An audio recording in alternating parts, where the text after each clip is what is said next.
4 વર્ષનો બાળક એના ખોળામાં છે અને ભાઈએ ખાલી એટલું કીધું કે તરબૂચ ખાવું છે, રેકડી આવી છે.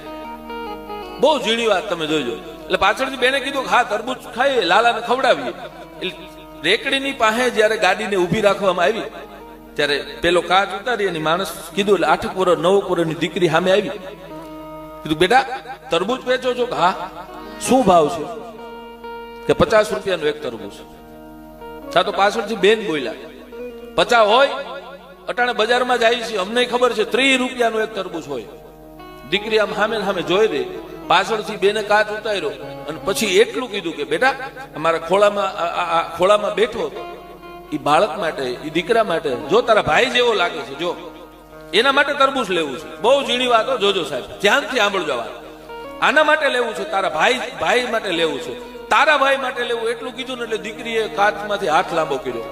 સામેથી ભાઈએ હાથ લાંબો કર્યો.